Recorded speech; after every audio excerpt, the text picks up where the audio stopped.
rush defense in the SEC. Obviously, that didn't go well the other night. Is there any part of pride that you guys feel like you want to regain from what happened in the Missouri game?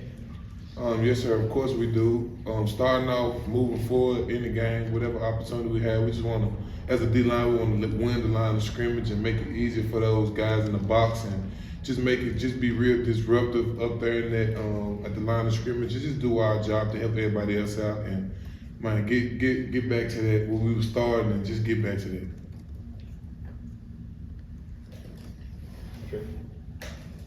Bryson, just what has the practices and meetings been like this week? You guys obviously didn't play well. I'm sure you wanted to move on to Georgia. What's it been like this week as you guys try to bounce back? Just trying to have a good preparation, being real in tune with the details that we need to do, and just work hard, practice hard each and every day, and just get back to what we know.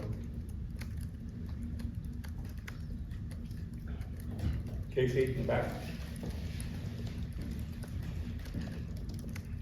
How would you compare the communication that the defense has on the road versus the communication that you guys are able to have in Neyland? Are there any differences, or is it kind of similar, just trying to up it all around? Of course it's different because when we're here at home in Neyland, it's a lot of noise, a lot of things going on, but for some guys in the room and some guys on the D-line, we just love that atmosphere. We love to just be in all that in the middle of the chaos and just have to dial in and lock into the signals and the calls and little things like that. But the majority of the guys, we love it. Just hearing that noise, hearing the crowd loud and everything like that. It's a great feeling, honestly. I think most of the guys would prefer to just hear that and have all that going on when we're at home and just be kind of dull when we're away. So, yeah. Eric? What stands out about Georgia up front, offensive line, and kind of that offense overall? They have some big dudes. They're a real good coached up group. That's what we've been hearing all week. They good and coached up, and we really just trying to get prepared for those guys and attack them before they can attack us, get them on different levels, little things like that. Anything else from Bryson? All right, thanks, Bryson. What's changed for you? I feel like nothing has changed. Just I guess you can say just being more of a leader now since that Brew and Dante's out. Like those guys are like one of our leaders in the receiving room. So I feel like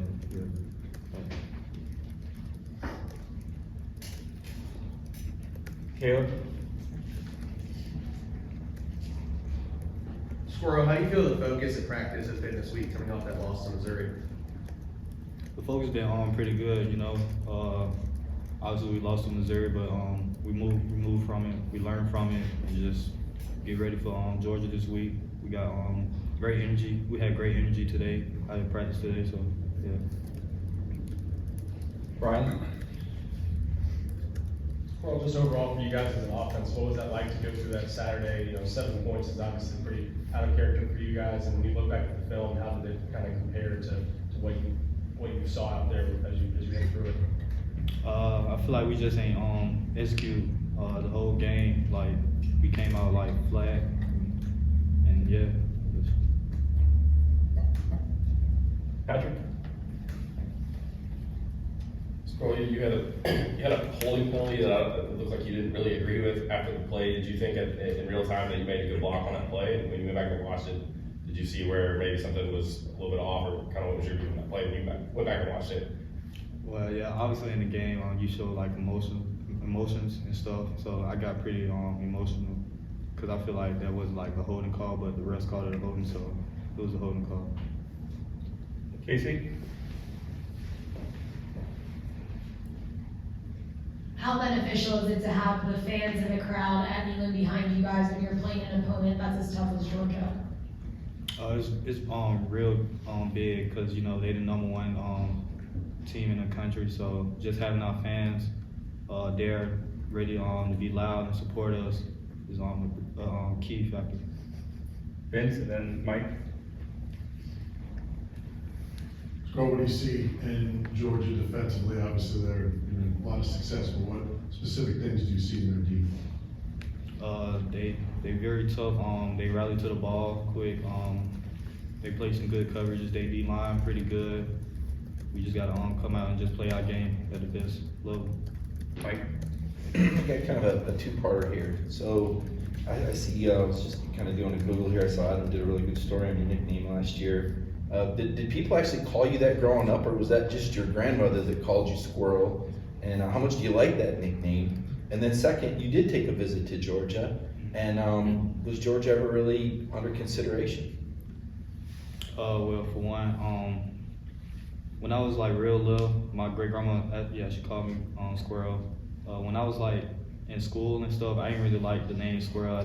Cause like I feel like my classmates like make fun of me and stuff. So I just wanted everybody to call me by my real name, which is my Aquarius. And then like later on in life, I played sports. I started playing football, and like my teammates started calling me Squirrel, cause I don't know how they like realized my name was Squirrel. I guess like my family members must have said it around them or something like that. So and then it just stuck, so I just liked it. So it was good. Then it was good. And then as far as the Georgia visit, was that just for fun, or was there actually consideration there? At the time, yeah, but I chose come to Tennessee, so yeah. Patrick, take a few more for Squirrel. Does anyone ever still call you by your real name, or is her call you Squirrel? Yeah, my mom, like when I get like in trouble, she'll call me my Aquarius, and yeah, my girlfriend, she actually calls me by my middle name. She don't really like calling me by my nickname. Caleb? Squirrel, how have you seen D. Williams come along at the slot position and his transition to the offense? Pretty good. D, he's amazing with the ball. Learning the slot position. He's been good, pretty solid. Last one, Vince. Where's Nathan Laycock in his development? What do you see from him? He's getting very good. Just going out there practicing really hard in the film room, asking questions and stuff, trying to learn from us older guys and stuff, and just taking it out on the field for real. Thanks, Squirrel. Coach has talked a lot about penalties and needing to reduce those. Even if you're comparing the numbers, does it seem like you guys have racked up more penalties this year as compared to any other year? Yeah, I haven't really thought about it as much. I'm just out there trying to do my job at a high level, and it ends up seeming like sometimes we don't really get the drive together going sometimes because of penalties and stuff. But that's stuff that we've got to clean up and take it out of their hands. Vince? Georgia obviously was on the D line pre-snap doing the stemming. How much have you guys seen that from opponents this year, and how do you think you guys have handled that when that's happened? We haven't seen it as much this year, I wouldn't say, while I've been playing, but kind of over the last few years, it's kind of been a common theme that kind of everybody does. I don't know if everybody faces it or it's just us, but yeah, it's just something that you got to be locked into and really focused on doing the right things at the right time, and that falls into it. Mike, and then Austin. Cooper, your family's got a pretty well documented history with Georgia. For a while, I think a lot of people in Georgia thought you might actually play there. What does this rivalry mean to you, and is this your final one? Yeah, it's a big time game for us on both sides.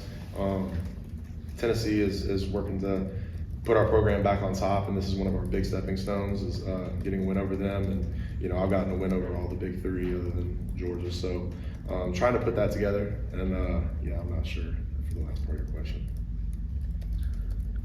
Coop, obviously the crowd will give you some juice Saturday being at home, but last week felt like the team just didn't have much juice to it. How do you make sure, besides the crowd, that you manufacture your own this week?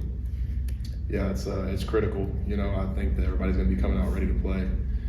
If you're not, then something's wrong with you. So if you can't get hyped up for this game, then there won't be one to get hyped up for. Patrick? What was it like watching the film of the Missouri game for the offensive line, and how have you guys trying to reset and refocus for this week?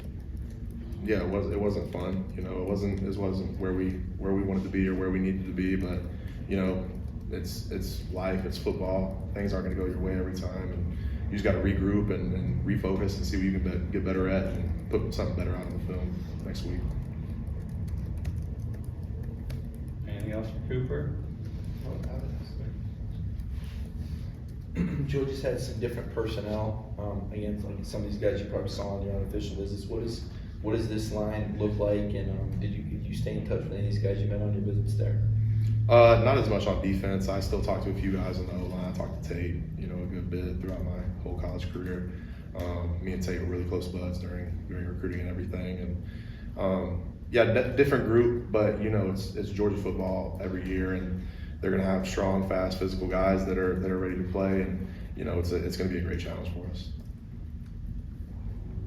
Anything else? All right, thanks, Cooper.